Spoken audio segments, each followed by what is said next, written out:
On this week's show, we cover the first race back of the season and look ahead to China.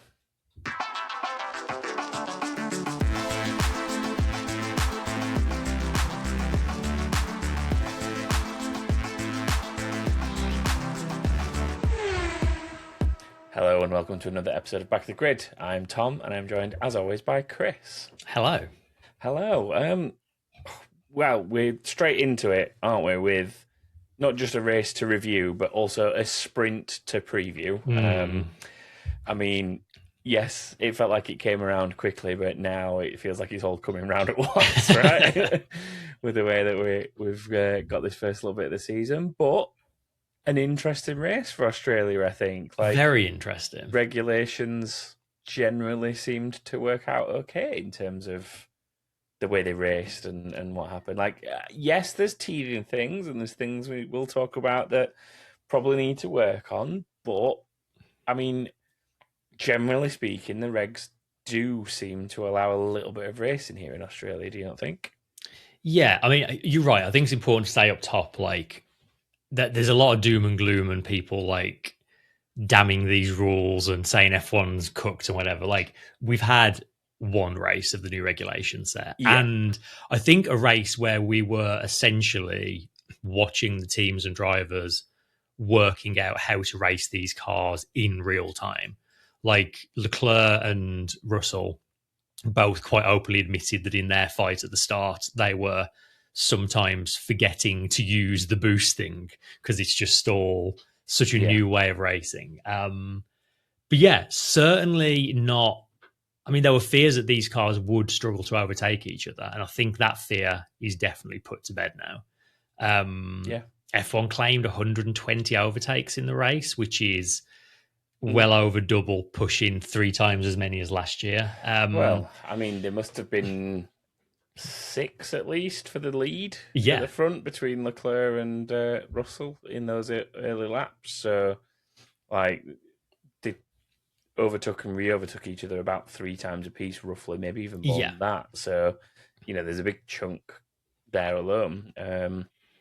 And yeah, I mean, like we say, I think it puts people in the place to be able to make a move and lets them execute it. I think the important bit is it feels like we've finally kind of reached that point where it's a little bit easier for the cars to follow. We've tried a few different things over the last decade or so in order to try and improve that. And it feels like at least what we're doing aero-wise now with the way that, the barge boards, if that's the right word for what I'm talking about, kind of bring the wake in from the front wheels and help reuse it, and the active aero playing the part that it does.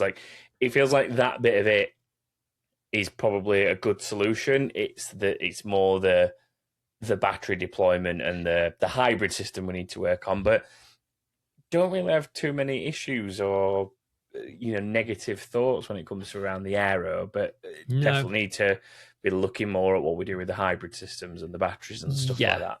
I'd agree with that. I mean, I think there's definitely, you can question you can't question the quantity of overtakes, but I think you can potentially question the quality of them. How many of that 120 overtakes was someone made an easy pass because they dumped all their battery down a straight, but were then just immediately repassed because they then had no battery and the person they just overtaken could just use their battery to re-overtake them. And again, I think that is at least in part the drivers learning how to use the tools they have available to them. I mean, obviously China's going to be a very different track.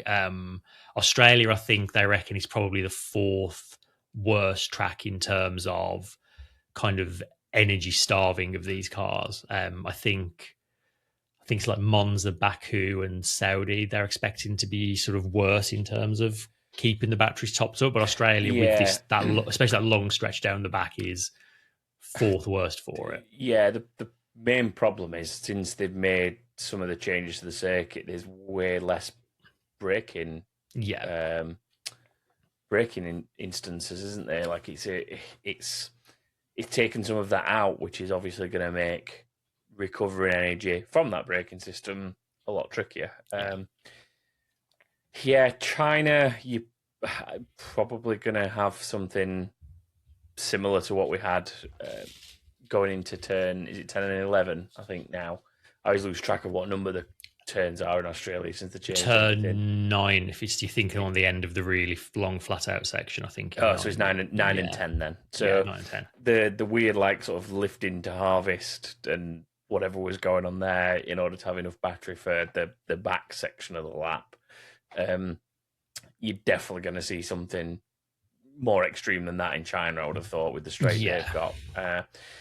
And to be fair, we then go to Suzuka, and Suzuka's like a lot of high-speed, low-braking kind of circuit. Like, you think about the S's and stuff like that, a lot of that is carrying speed through. They're not heavy braking instances and things, and it's a lot of fast corners with not huge amounts of braking. So I think you've probably got 3 of the worst ones kind of back to back, and then after that we'll maybe start getting to a position where it's a little bit less of an issue, because it was becoming a little bit evident that it might be a problem in Bahrain, but it wasn't terrible, was it, in Bahrain? No.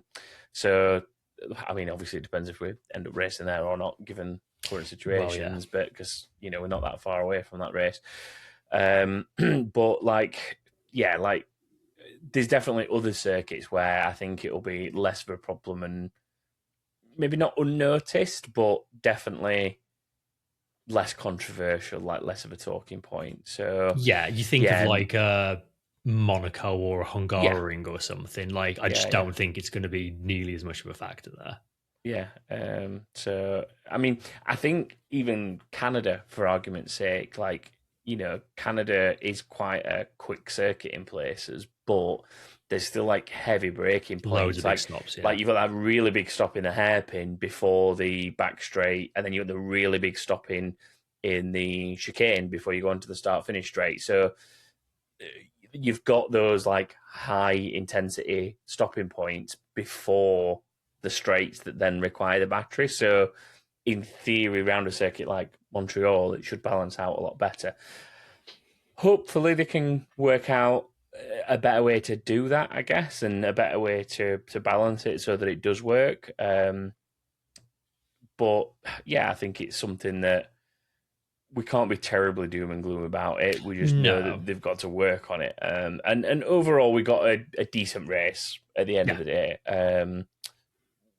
regardless of what was going on with this. So I think that's something important to take away from it, that we did get a decent race out of it despite issues. I think for me, the biggest negative I've come away from the weekend with is that qualifying just didn't hit like it used to. Qualifying is supposed to be the one point of the weekend where you are seeing the drivers milking every 10th out of those cars out, going flat out the whole way, and seeing them having to drive in a way to keep the battery topped up even on a qualifying lap just sort of, it took away from the spectacle for me, which is a shame, I think. Yeah, there's a little bit of that. Did they get the enhanced, I can't remember what they call it now. I've already forgotten the name of it. Like the overtake mode, essentially. Do they get that in the quali lap? They get extra deployment, I think, or like the maximum deployment level. Yeah, makes sense. Yeah. I think worth saying as well, the fears of the starts being chaotic, at least from this one example, were pretty well founded. I mean, that start was crazy. You had some cars turning up at the grid with 0% in the battery and not quite understanding why.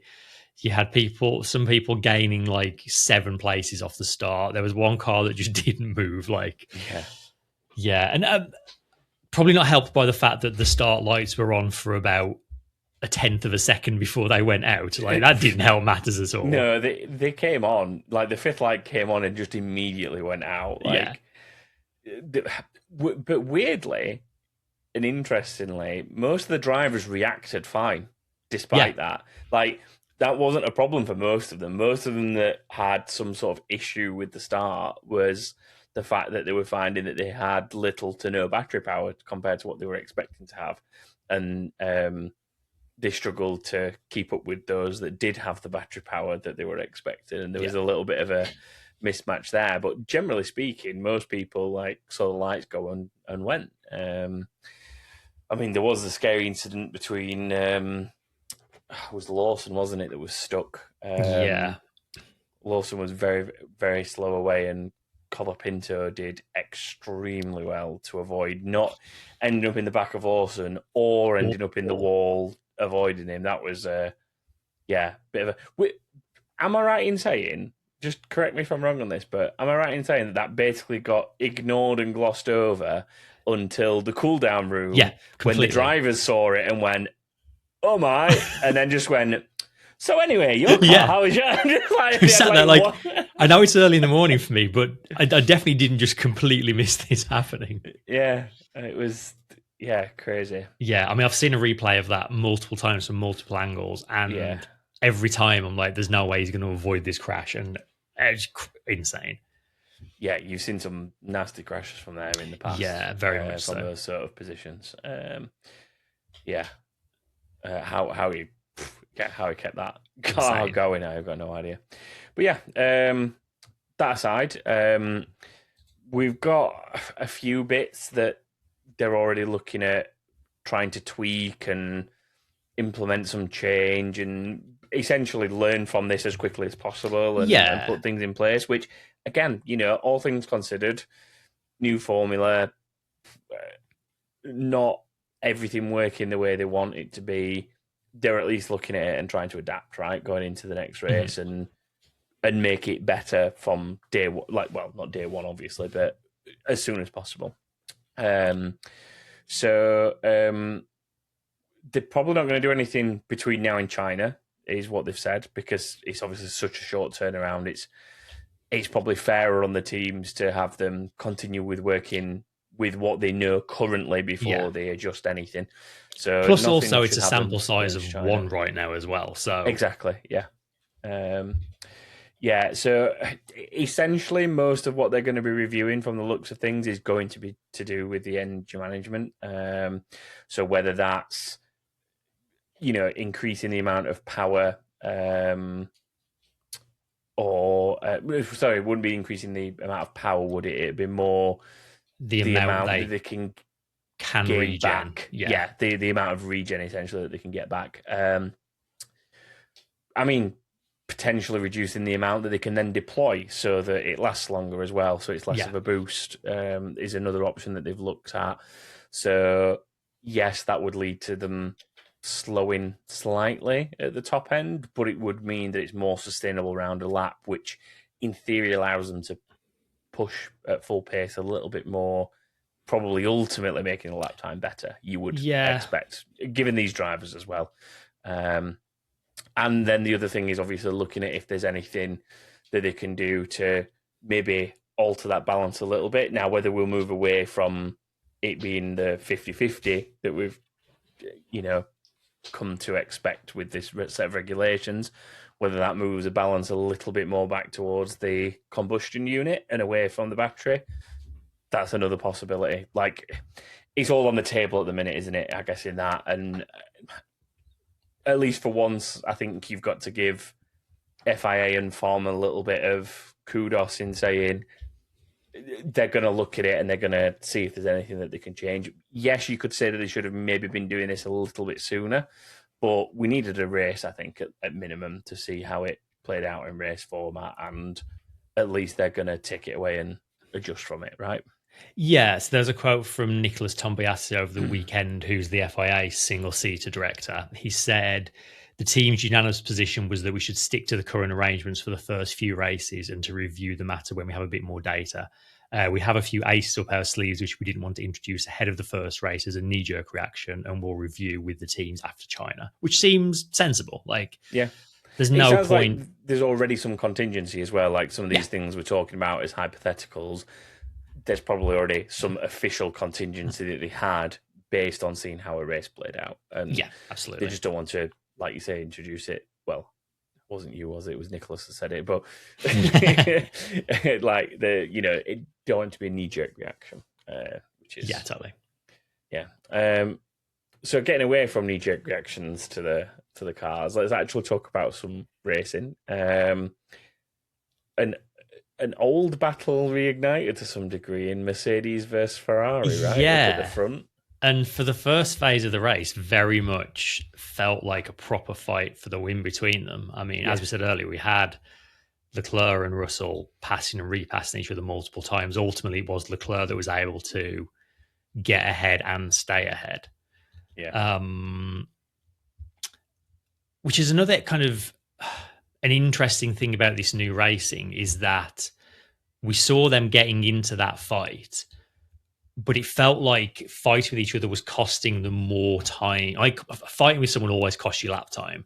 It felt like it was costing them more lap time than we're used to seeing. Like as soon as they started dueling, you had Hamilton gaining on them both extremely quickly. They were a good couple of seconds a lap slower while they were fighting each other.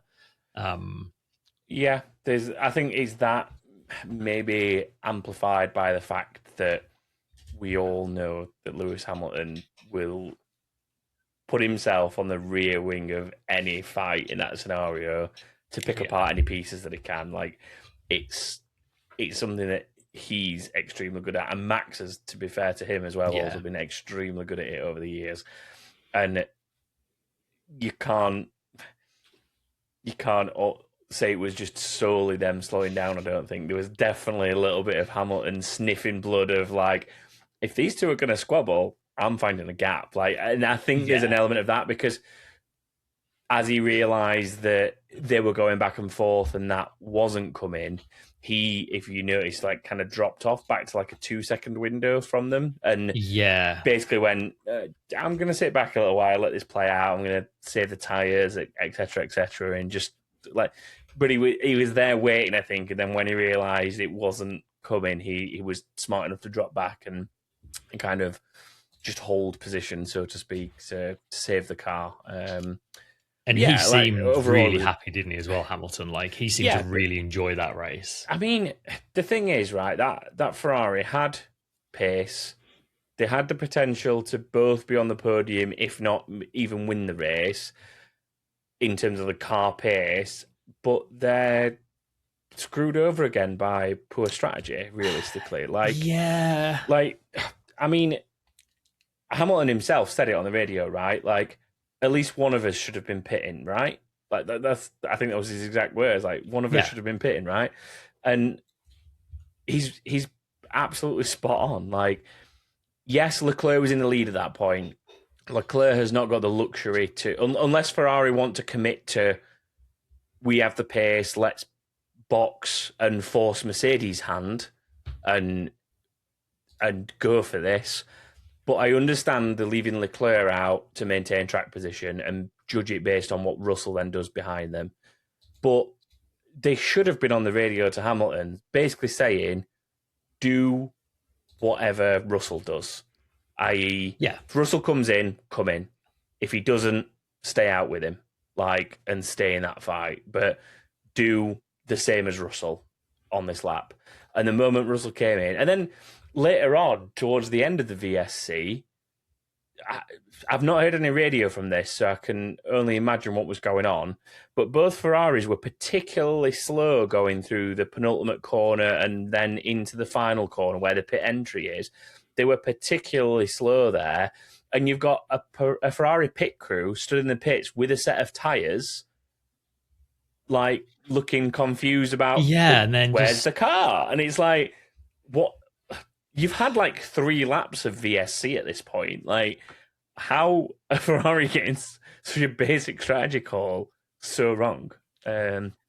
It's what frustrates me most about this is Ferrari basically said at the point when that VSC came out, they didn't believe it was possible to one stop there and thought the better strategy was to just extend the first stint and then 2 stop, which is fine. Yeah. And they also said that they didn't believe they could beat Mercedes doing the same strategy as them. They had to do something different. Also fine. And to be fair, the data does back that up. Like Ferrari finished 12 or 13 seconds behind the Mercedes. The VSC pit stop would have saved them about 10 seconds. Yeah. And Mercedes also probably had some more pace in hand. All that being said, though, you've got to try, even if you don't think it's possible. In that situation, when the VSC is there and everyone else is pitting, at the very least, split them up and try two different things. Because as we said before, the fight at the start showed that if they can split the cars, get Russell in a position where he's having to duel with one of them, he's then going to be losing time, which is going to help the other one. Like, maybe they were too worried about giving one of their two drivers an advantage over the other. Maybe it was a bit of a Papaya Rules type situation, like rearing his head. But I think you're giving Ferrari too much credit. Too much credit, probably, yeah. They weren't thinking that at all. The main problem they had, though, is that time was eaten out of them. Yes, fair enough, they lost 10 seconds of it overall from not pitting under the VSC when Mercedes did. But I would say they lost at least another 10 seconds of it by letting Russell run in relatively clear air behind them to catch them back up on fresh tyres. Like, they've given them probably another 10 seconds on top of the 10 seconds from the pit stop with that, I would say, because it was a free race for them. Like, Russell could just run his own pace and close them down, to which point it was a situation where they were pitting and coming out behind Antonelli, I want to say. Like, that's how, like, they'd lost 2 places, essentially, instead of 1. Like, it was just messy. I mean, I can't say I expect anything better out of Ferrari, but they've genuinely got a shot at this year. They've got an opportunity, and if they're going to make decisions like that, they're going to lose it for themselves early doors. And they need to stay in that fight. And it's really frustrating. But all that being said, like, Ferrari did look closer to Mercedes than we maybe thought on pace. Yeah.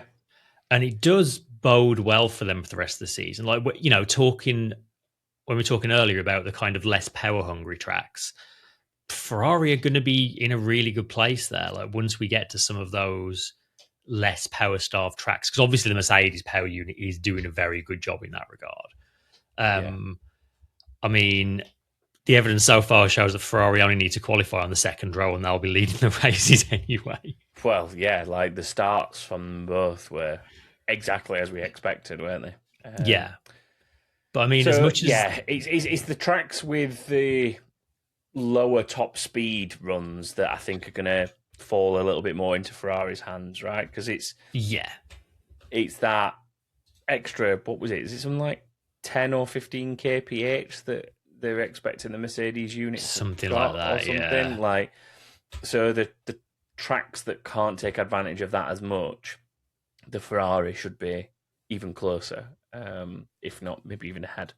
Fingers crossed. So at least it bodes well for a potential 2 constructor fight early doors. So that should be interesting. McLaren, on the other hand, not a great weekend overall. Piastri didn't even make it to the grid. Allegedly, I'm going to say allegedly because I've only heard this from Oscar Piastri, but allegedly, though, he had basically 100 kilowatt spike of power from the battery, and as he was upshifting on the exit of turn 4 on the curb, essentially it's kicked him round, hit the wall and destroyed the car. Norris kind of in like no man's land for the most part until Verstappen got up towards the front runners. And I mean, it went a little bit back and forth between them in terms of them being on slightly different strategies, but their paces looked around the same. Maybe Verstappen having a slight edge over Norris, but like a long way off. there's an element of this that I think is not as huge a factor as some might make it out. There's an element of it though, which is McLaren have not been able to use the sort of end product Mercedes unit as any other customer team. Like other customer teams are in the same situation, but they've not been able to use the kind of end product power unit during any of the testing. So there's potential new learnings that they're having to deal with on a race weekend to some degree, but I don't think that's enough of a factor for them to be as far off the pace as they are. If anything, you'd have thought it would have brought them more onto the pace because they're getting a closer to the works version that the works team have. And yeah, there'll be a setup and there'll be a way to get, the best out of it that Mercedes now already know and the customer teams have got to go work out over the next couple of races. But I don't think it's going to be that drastically different between what they've had in testing to now for that to be the sole reason that they're having issues. I just think that ground effect was something that suited their aero team, and now it's gone. This set of regulations maybe doesn't suit them as well, and they're not getting as best out of it from an aero perspective, I think. But yeah, I think we're also seeing a bit of hangover from McLaren developing so deep into last season to ensure they got both the titles. Like I think we're seeing a bit of season hangover there. And yeah, like as much as Mercedes have to give all their customer teams the same power unit, they don't have to tell them the best way to use it. Yeah. And they're clearly still learning stuff. Yeah. Yeah, McLaren's were one of the ones that were sort of the ones saying that they were struggling with having little to no battery alongside Mercedes themselves at the start, right? Like even Mercedes themselves fell slightly victim to not having the battery power they expected they were going to have at the start. So maybe there is something like a little bit tricky to work out in terms of recovering energy and redeploying it within the Mercedes unit that even the Mercedes team have not quite got right. But I don't think it's enough to be 51 seconds off the pace. No. That's quite a long way off. I mentioned Max briefly a minute ago, so let's talk Red Bull. The pace at times looked pretty good, right? Like, both Hadjar and Max did look in touch with the Ferraris and even the Mercedes at times. Looked like they'd probably be able to go into quali and at least kind of battle within those first 2 or 3 rows and things like that. Across the weekend as a whole, I think they would say they were the third fastest team ahead of McLaren, I think. Yeah. Max obviously had the rear lockup in Q1. Yeah, strange one that, wasn't it? Sent him into the wall and essentially ended him Q1. He didn't even have a banker lap at the time, so he was out. But solid recoveries we know him to be capable of. Very, very anonymous from a coverage point of view until he caught up to Norris, and then they decided he was worthy pointing their camera at him. But quietly just going about what he needs to do, right? There's been an issue. He stopped him qualifying. He's gone and done the job that he needs to do to get back into a good point scoring position as a recovery drive. And I think having one of the top drivers having to start at the back was in many ways a good test of these new cars, because it was because if there was a real problem with overtaking, he could easily have ended up just stuck in a train of people. Yeah. So I think the fact that he was able to make the progress he did shows that it is possible to race and to overtake with these cars. Definitely. I don't think he enjoyed himself doing it. No, and like you say, it was just more of a day in the office kind of situation for him, I think. On the other side of the garage, though, Hadjar showed essentially the potential that the car did have. He qualified P3. So that's right, isn't it? Yeah. Yes, he P3. did. So obviously that alone shows the potential that the car has, being second to the Mercedes, basically, ahead of both Ferraris. Yes, Ferrari didn't quite get it right in qualifying to some degree, and they weren't quite happy with the way things were running in qualifying. But not to take that away from an extremely good lap from Hajar. And it does make you that bit more disappointed that Max went out the way he did, because he could have been potentially right in that mix as well, looking at that, which is a shame. But yeah, it's, really solid start in that regard. Had a decent start in the race as well, to be fair, but he couldn't get to the end of the race with the power unit. It was was it a hydraulics failure in the end? It sounded like... I definitely remember him saying that the power steering wasn't working, so that points to hydraulics. Like he lost all hydraulics as far as I could tell, which was a shame, because he was running pretty decently and what have you. But I mean, for the first few meters, he looked like he was about to take the lead. True. But because the battery power doesn't kick in until they hit, I think it's 50 kilometers an hour is when the battery kicks in. Yeah, around that. Yeah. It's basically for that first up to 50 kilometers an hour, he had the best start of the lot, and then he got there and his battery just didn't kick in. Everybody else's battery did, and his just didn't, which is why he then got swamped by everyone behind him. But I mean, Hajar himself, I think, drove really well. He looks comfortable in that car. I'm excited for what he can do when the car's working properly. Yeah. But early on in the race, he was saying on the radio, I'm not going to make the end of this race. Like, he could tell that the power unit was struggling. So, shame he couldn't go the distance with it. Yep. And then just a little bit of sort of noteworthy points from the rest of the grid. Bearman ended up finishing best of the rest. So started 12th, finished 7th, which really good drive for Ollie.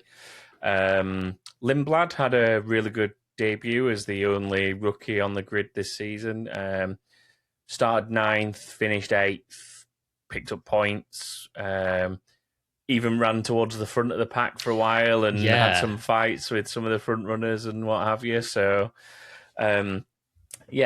possibly a moment he didn't think he'd get in his first ever race in Formula One. Like he said afterwards, like one of the reasons he is a racing driver is growing up watching Lewis Hamilton, and suddenly in his first F1 race found himself wheel to wheel with him, which is pretty cool.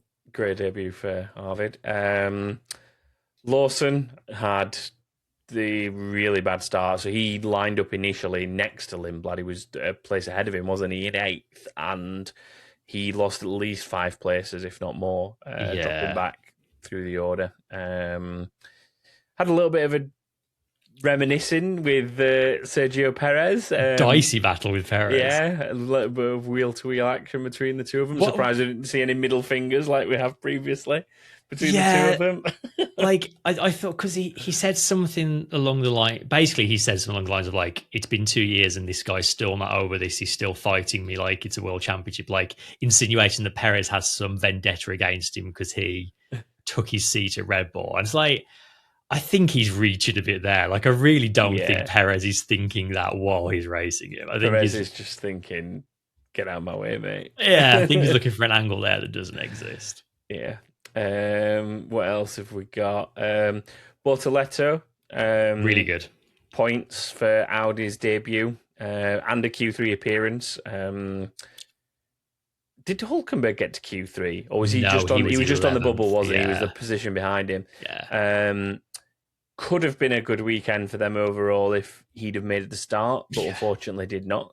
And he'd lost all connectivity from... Yeah, like all the telemetry just disappeared. I couldn't speak to the car. Yeah, so, I mean, I think they were trying to get the systems back up and running so he could start. So, obviously, we had Piastri formally out, and we had Hulkenberg, like, down as being in the pits for a while, but never, unfortunately, got to start. Yeah. So it was a bit of a shame, but Bortoleto still bringing some points home for Audi as on their first race as a team. Alpine, disappointing. Expected a lot more of them out of testing, but didn't make it past Q2. However, Gasly did pick up some points. It was kind of the story of last season for Gasly, wasn't it? Like qualify really badly and somehow still find his way into the points. Yeah. So okay outcome overall, but not the performance we thought we'd see from them. As I was saying before about the Mercedes engines and, obviously Mercedes are getting the most out of it. I do think as the races go on, we're going to see the other Mercedes-powered teams move towards the front as they get their head around how to get the best out of them. Definitely. Speaking of Mercedes-powered teams, Williams still off the pace, still not making the weight markers. They're still overweight with the car at the minute. Costing them a lot of pace and causing them to struggle. Not much to say for them other than that. Perez, last but one on circuit. DNF for Bottas. Again, another one that seemed to just lose power. Yeah. Well, so another thing that was unseen on the TV broadcast, he came in for a pit stop early in the race and changed his steering wheel because they were having some electrical issues, and changing the steering wheel fixed some of the problems he had. But he was just like nursing that car through issues from the start, basically.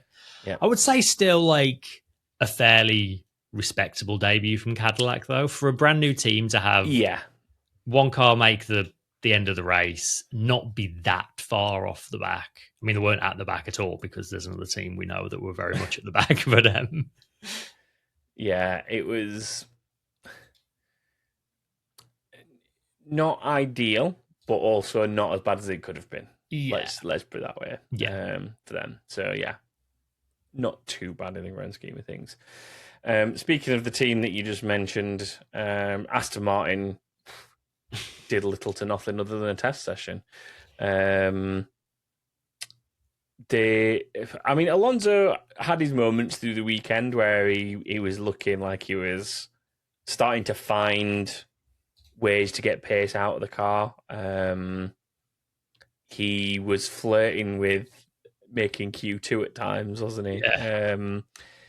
Didn't in the end, but he was flirting with it and had a great start as well, to be fair to him. Man. Made like 7 places on the opening lap. Like, you watch that on board and it's like, for all the problems that car's having, Alonso has still got the goods. Like, his car positioning through that opening lap was really, really impressive. Yeah, I mean, when they've got no battery most of the time, probably helps the other teams being pegged back by struggling with their batteries, so you can take advantage when it's just ICE versus ICE. Maybe that helped. But both cars spent considerable laps in the pits before coming back out again at different times in the race. So there's a point where Alonso was technically retired and out, and then came back out.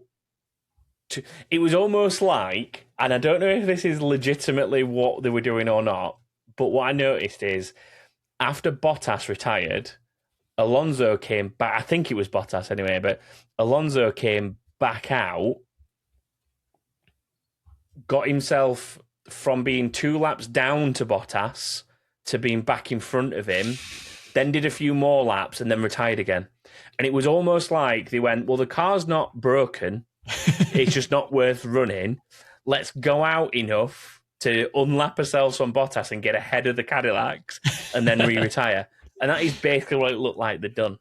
I mean, it was... They may well have done that, but that's definitely what it looked like they were doing. It was so funny. Like, unretired the car and was behind someone who had retired for a while.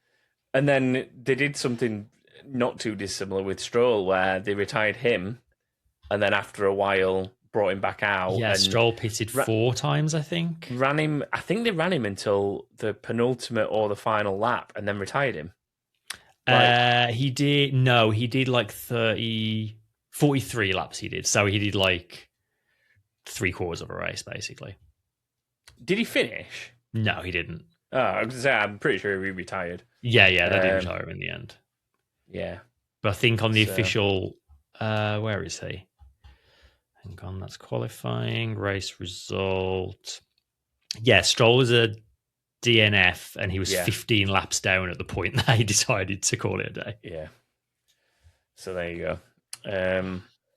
So that's the roundup, I guess. Yeah, I mean, I feel like 90% of what went on in that race we didn't get to see because there was just so much business. They basically focused on Leclerc and Russell for the first third of the race, understandably so. Yeah. But yeah, pretty chaotic. Yeah.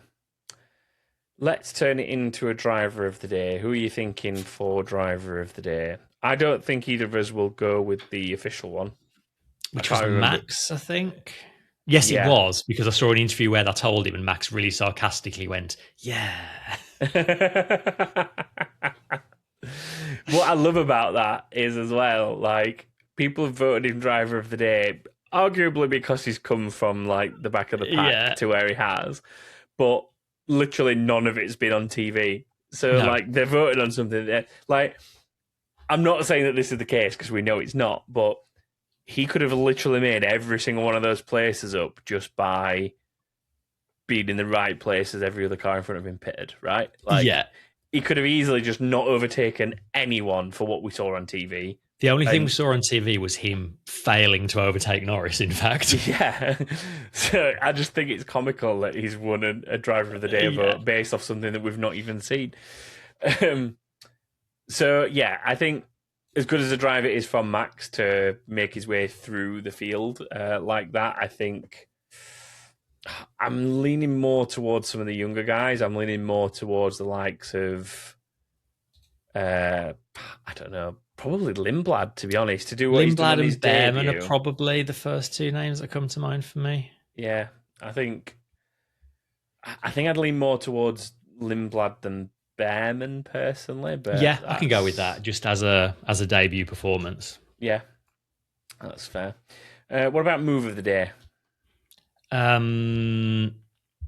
Bearman and Lindblad had a good fight at one point. Bearman sort of got Lindblad with like a late dive into turn one, and then sort of had to defend it through 3 and 4, which was pretty good. I mean, we have to mention Colapinto for not having an enormous crash at the start. Yeah, avoidance. There was a really good, one of the many Max overtakes that we didn't get to see, which I've seen since. He went around the outside of, I think it was Sainz at turn 9, but he put his car into like a gap that was just about the width of a Formula One car and flung around the outside, which was good. Yeah. Then we had the Hamiltons kind of double overtake on Hadjar and Lindblad. I liked that one. I was leaning towards that one. It's a really good car positioning there to make that work. I can go with that one for sure. Let's do it. Nice. And then the infamous award. Honestly, what the f*** are we doing here? I mean, I've got like 6 written down, and I feel like that's a fraction of what happened this weekend. Let me hear your 6, and we'll see if any of mine that are mentally logged are even there. I've actually just thought of another one that's not on the list, which was when there was when one of Perez's barge boards came off, and it was on the run to turn 9 on the fast section. The camera was like showing the debris like on in the middle of the track, and Martin Brundle said that's going to have to be a safety car. There's no way you can send a marshal out there. At the moment he said that, the camera panned to the left to see a marshal running out to pick it up. Yeah. Just like, come on, guys. But the others I've written down, we already mentioned the start lights being on for about a 10th of a second. Yeah. The TV graphic that said a Colapinto and go penalty, which is one of my favourite things that's ever happened. I'm going to have a moan about the timing tower. Oh, go. Okay, this is a new one to me. Because they have, I think it's because they've had to add 2 more cars to it. They've had to kind of shrink everything down a bit and adjust it. And to make it work, all of the times on the timing tower now are only to 1 decimal place, whereas they always used to be to 3 decimal places. And you can make the argument that I didn't notice that during the race. I noticed it immediately, and I hate it. I don't know why I didn't notice it, but now you've said it, I can't unsee it. And You could make the argument that when you are watching a Formula One race, do you really need to know the gap between two cars down to 1,000th of a second? But I want to. That information exists, and I want to know it. And it just looks so... Look, it looks really lame. I agree with you on the respect that 1.201 is a much bigger gap than 1.299 in Formula One terms. So yeah. I can completely agree with that a bit of it. What's weird is that by needing to squash it vertically, they've taken data out of it horizontally. Yeah. Make that bit make sense? Like, yeah, that is very odd. Like you're squashing it this way, not that way. It's horrible, and I hate it. And I want my tiny niche data back. I can't believe I didn't notice that. What's weird though is I did and I didn't, because as soon as you started saying it, I realised what you were saying. Like I knew I'd logged it mentally, I'd just not fully comprehended the difference yet. Interesting. Yeah. Piastri crashing on the warm-up lap we obviously mentioned. Ferrari's strategy goes without saying. Yeah. And then also Mercedes for Kimi totaling the car in practice 3, them just getting it fixed in time for qualifying, and then sending him out with the fans still in the air intakes. She's like, guys, you've just fixed the car. Don't send it out in a state that might break it. Can I ask a question? Yes. Did they formally investigate them for an unsafe release of that car? They did, okay, and that's fine. They fined them something pathetic like €5,000, which I think is extremely lenient, to be honest, because it caused the session to be stopped. And it nearly destroyed the front of another car. Yeah. Could have easily also caused like damage to another human. Mm-hmm. I think so. I'm not like vindicating saying, oh, you should have had a 10-place grid draw. I'm not, because I said this at the time, right? I think it might have felt a little bit harsh to penalise Kimi himself with his position because of that being a team issue. But as we know, it's a win together, lose together situation. Yeah, you have to. If that car is released in an unsafe condition like that, it's the car that's penalised. It's not necessarily the driver. The car has to deal with the consequences. Sorry, the driver has to deal with the consequences that he's now starting 5 places further back because his engineering crew left the radiator coolers in, right? Like, that's the way the sport works. On the flip side of this, you've got Pierre Gasly, I think it was, being investigated for a wheel trim falling off in the pit lane that was immediately and safely recovered.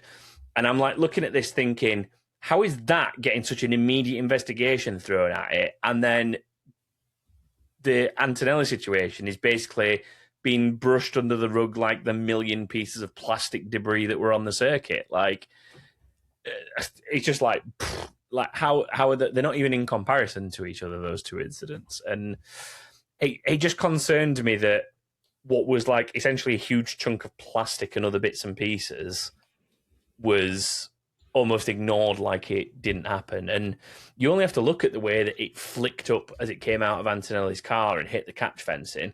All it takes is for that to have taken like a slightly different bounce to go over the catch fencing, and it's doing somebody serious harm. Or Norris is, in theory, probably quite lucky in the way that he's caught it so square on with the tyre that it's flicked up and done a little bit of damage to the underside of the wing, but he catches that at a slightly different angle, because despite the fluorescent thing on it, if you watch Norris's onboard, it wasn't actually that easy to see that it was there until it was too late. The majority was just black. Yeah. So apparently it was the same fine that was given to Williams when Albon went out with the top airbox 1 in Baku last year. Which is like, okay, everyone, you got to be consistent with these things. But I would argue that in that situation, Williams realised immediately what they'd done. Albon pulled over at the pit exit, pulled it out and through to one side. Obviously, Antonelli can't reach these ones. But Mercedes didn't tell him to stop or pull over. They only came out because they just flew out. Like, I definitely think they should have had a bigger penalty for that because so there was the last couple of years in F2 and F3.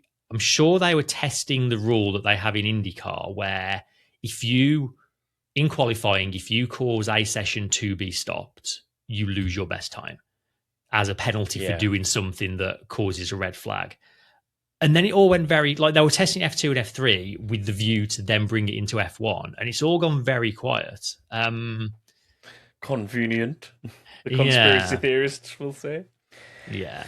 Yeah. So anyway, that was one of my little rants. I think something else to add to this that you've not mentioned, I can't remember what they were cleaning up, but we had, I think it was the later VSC that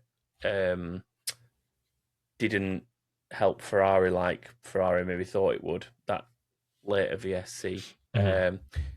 But we had marshals on a bend picking up.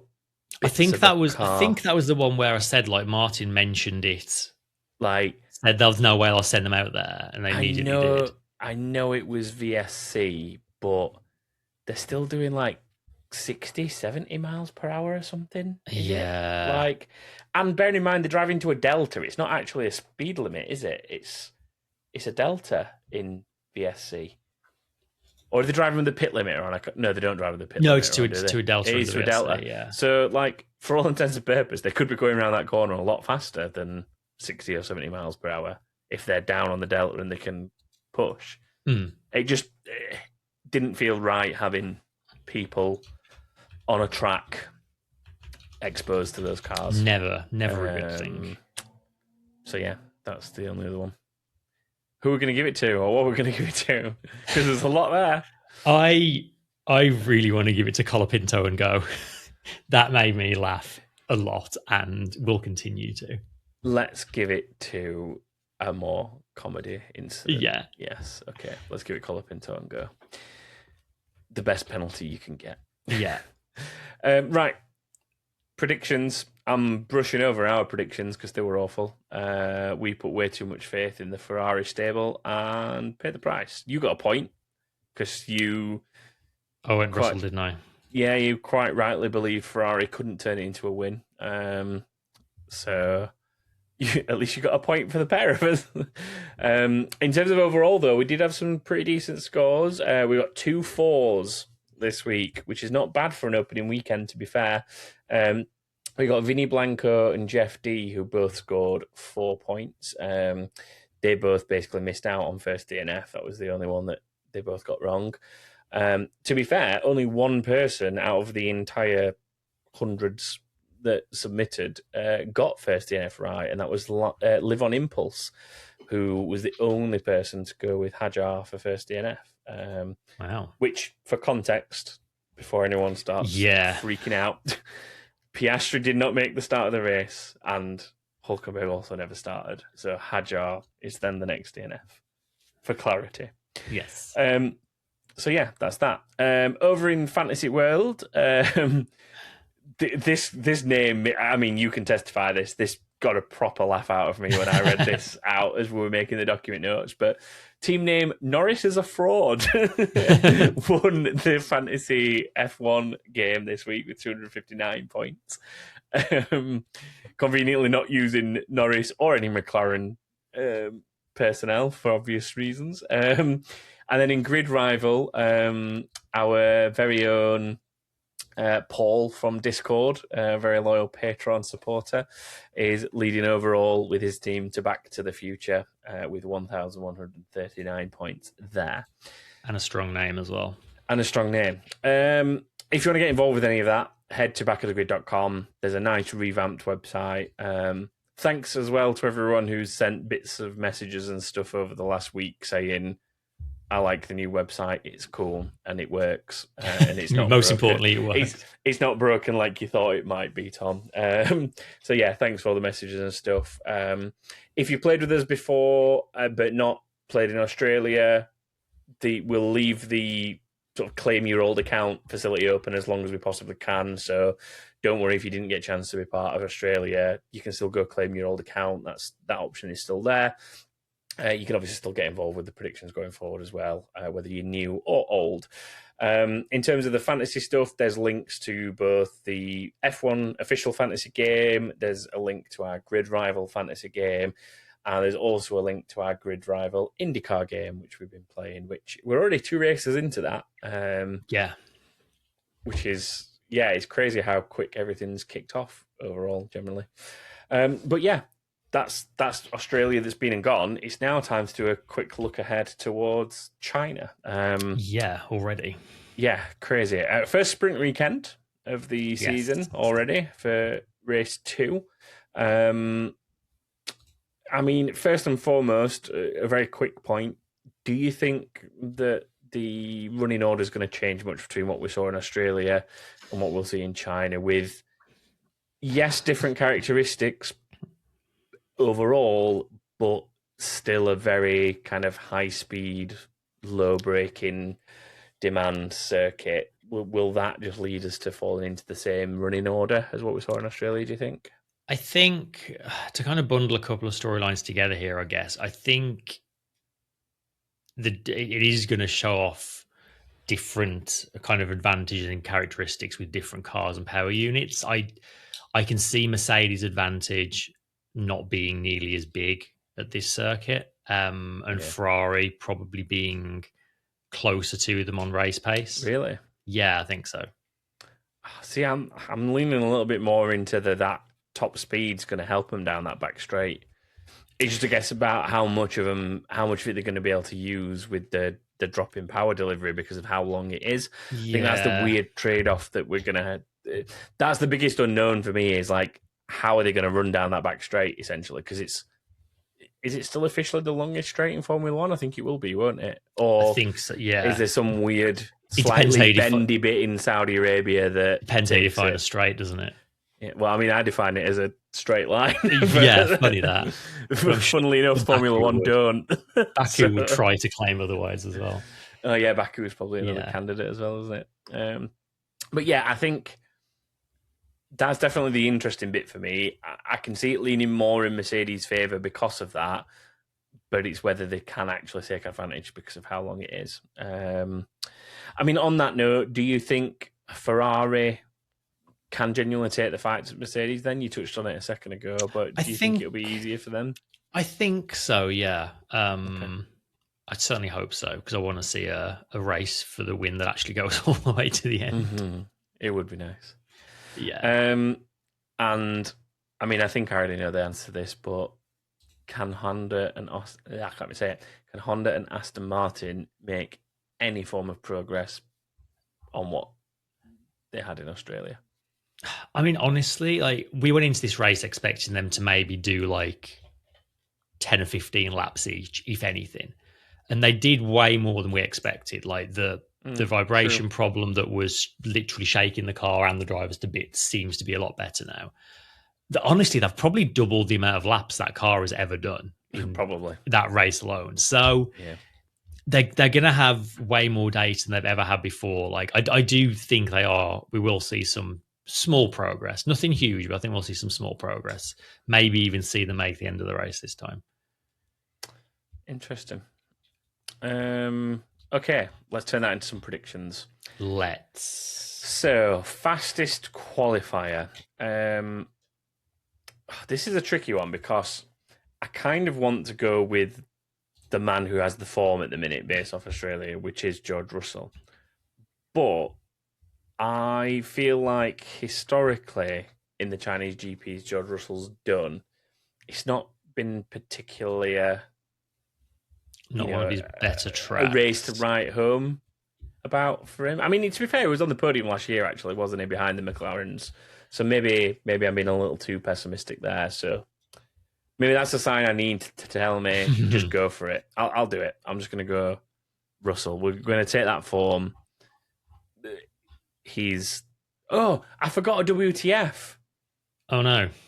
Late entry. George Russell doing weird half-assed Borat impressions. Oh, God, what was that? It was like, after winning the race, he was like, I like this power. It's very nice. It's very nice. I like. And I was like, why is he talking? Why is he doing that? George, Atrocious. I mean, the weird thing is, I don't think it was actually supposed to be a Borat impression. I think it was just... It just sounded a bit the like weird, quirky way. He was trying to be fun with it, and he just ended up sounding like Borat, just saying, I like engine, it's good, it's very nice. It was so strange. Yeah. No, George, that's our remit. That's our remit as dodgy, part-time hobbyist podcasters. You can't do that. We can, you can't. Anyway, Russell will be on pole and will convert it again. I think we're going to see a little bit of a build-up, I guess, of his confidence coming out of Australia going into China. That's where I'm going. Okay, I'm going to agree with you on a Russell fastest in Q3. Mm-hmm. But I'm going to go for a Leclerc race win this time. You do think they're going to do it? You believing in it? Yes, for some reason, not just Ferrari being better, but also for some reason I can just picture things not entirely going Mercedes' way. It all went a bit too well for them in Australia, and I can see maybe a gremlin or two or something not quite. Yeah, relatively plain sailing for them, other than the qualifying incident we'll speak of again. Okay, what about first DNF? I'm going to go for Perez this week. Okay. Any particular reason? Just because of the Cadillac? Or? Yeah, we've seen they're one of the teams we've seen a retirement from, so I'm just going to put my Bottas fan hat on and say it won't be him again. Fair. I'm just going to go with someone who had a very middle of the road race and also was one of the few people who managed to find contact with somebody else on the grid and say Liam Lawson. Yeah, I could see that happening. So I'm going to go with Lawson there. Number of finishes. I think this might be a tough one because we got a little bit skewed in Australia by the fact that 2 didn't even make the start. And as much as these things are still very early stages and a little bit unknown, I don't think they're that unknown that we'll see something as much of an anomaly as that again.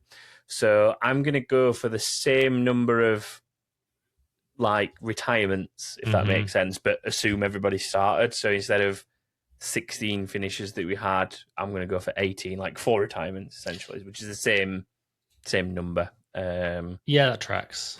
Everybody starts. What about I think you? I'll go one worse and say 17, I think. Okay.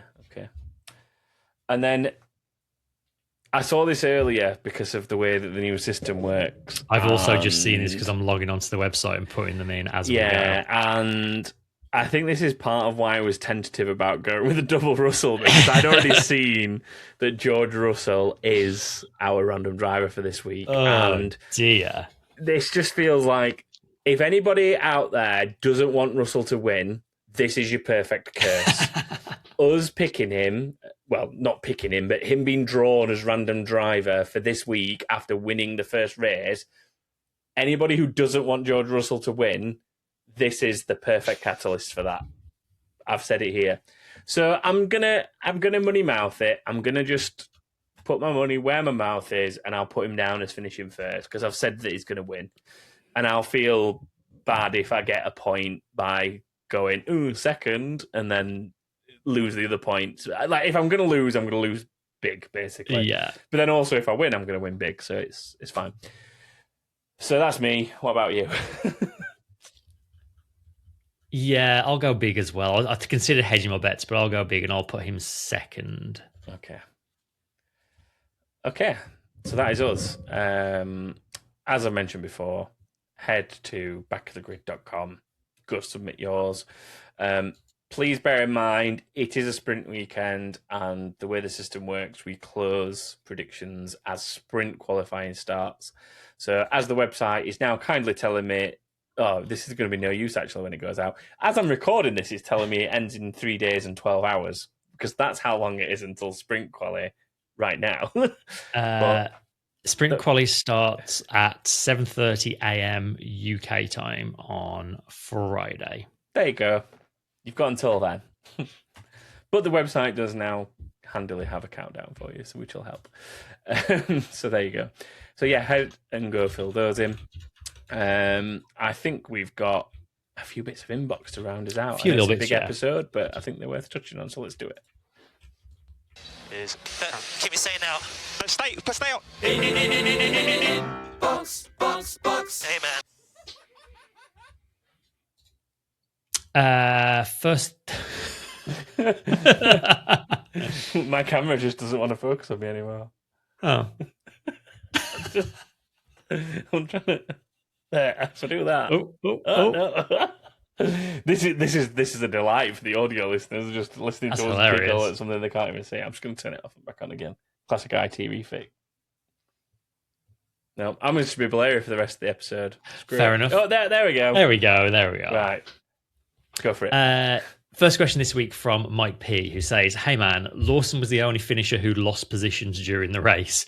Which round will Tsunoda return to F1?" Japan. I mean, like, jokes aside, the next person in the Red Bull queue is Nikola Solov, who's joined Formula 2 this year. He was in Formula 3 the year before.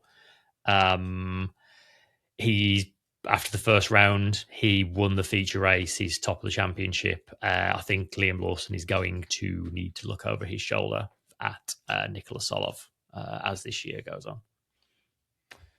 Do you think so? If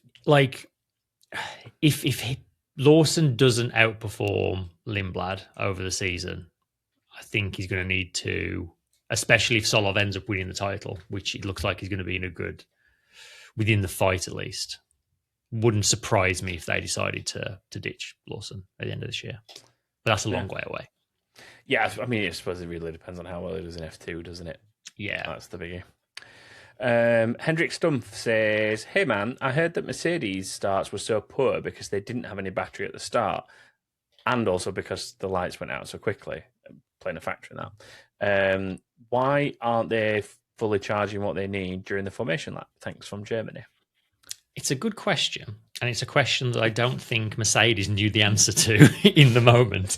They should be. They should be using the formation lap to make sure they're charged up and use the little bit of preparation time.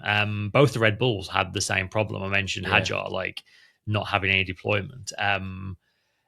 Just an issue with power units that they need to figure out, I guess. Yeah. I mean, yes, they've had practice starts, but this is obviously the first formal race start, isn't it? So things are a little bit different in this scenario. It's something that no doubt teams like Mercedes and Red Bull are going to be endlessly studying between now and the starts in China to make sure that it doesn't happen again. Yeah. So, I think they can only get better from here, at least. Yeah. He says. Do you want to go to the next one? Yeah, next from Chris McNulty, who says, FOM and the FIA have talks about making overtaking easier for decades. Have they finally got it right in 2026? And should we be careful what we wish for?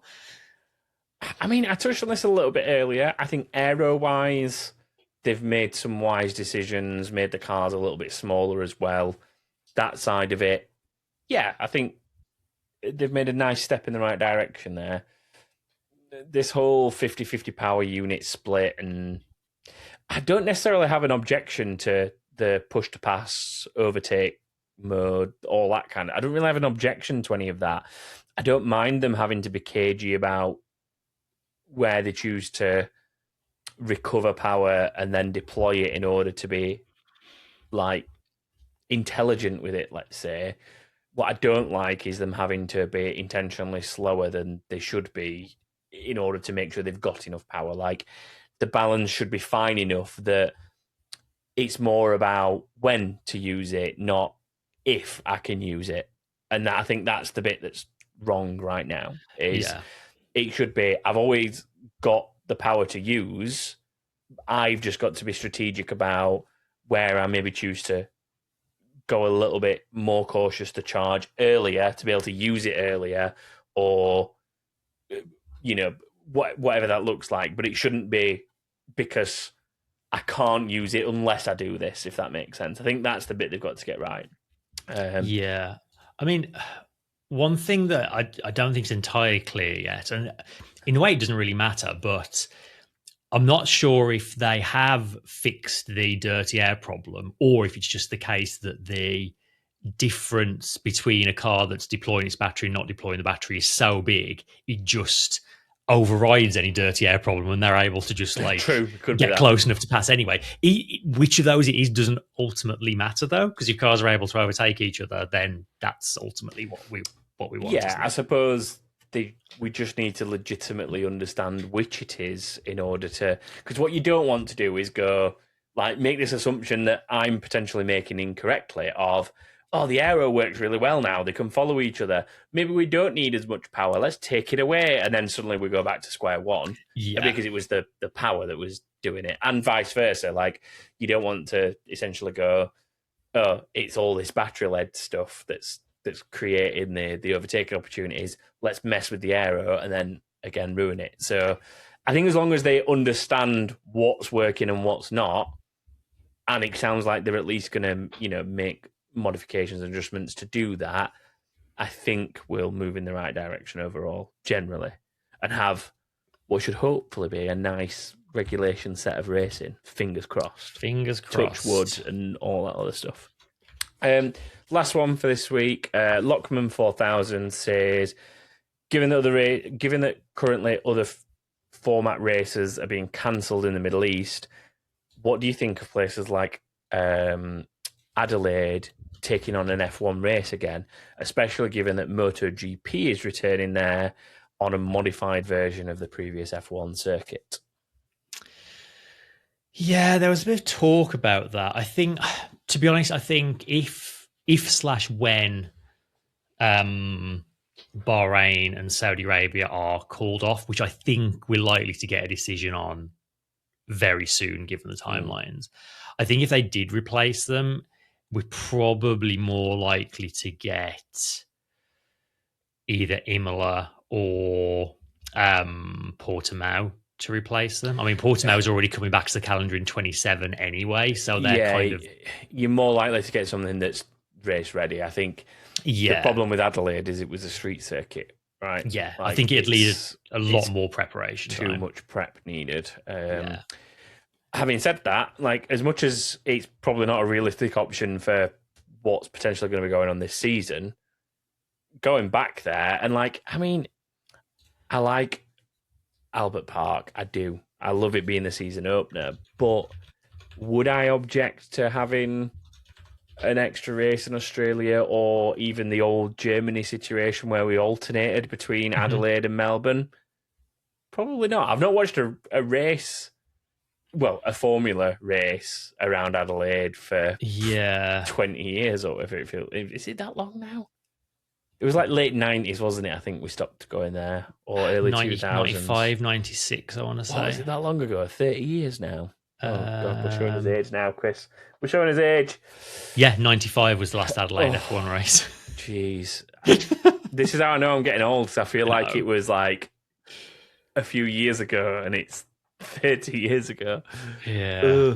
Anyway, like, yes, I've watched other stuff race there in other formats in different capacities and stuff, but I've not seen Formula cars race there, so I don't know how this current era would work there, but hopefully it would work well, and it would be something that would be entertaining. And I mean, I'd happily be open to a lot of the Australian circuits that I've seen V8 supercars run at, to be totally honest with you, in different guises. I mean, it'll never happen, but I would absolutely love to see them run Mount Panorama. I can't even say it. At Bathurst, I would absolutely love to see him run there. Getting airborne over the hill. It would be. Imagine seeing him down like the corkscrewy type section. I don't know what the official name is for that, so I apologise to all the Australians who are screaming at whatever they're watching or listening through now. But they're like the downhill slalom section, let's call it, would be something amazing to see a Formula One car through. But it'll never happen unless I go and do it on a simulator. And then it won't be done to the right standard because I'll end up in a wall. The Dipper, that's what it's called. The Dipper, thank you.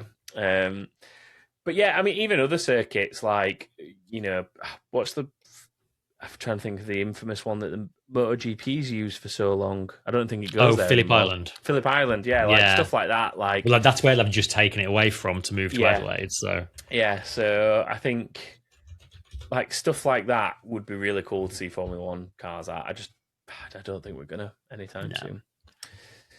And that's it, I think, isn't it? That is it. Rounds us off. So thank you very much for joining us. Go enjoy the Chinese Grand Prix weekend. We'll be back next week to review it all. Remember that early closing for predictions, and obviously that applies to basically all the fantasy leagues as well. So if you want to be involved in them, those close early. So make sure you head to the website and find out more about that. Chris and I will be back next week to cover it all and review it all. So we will see you then. Goodbye, everyone. Bye.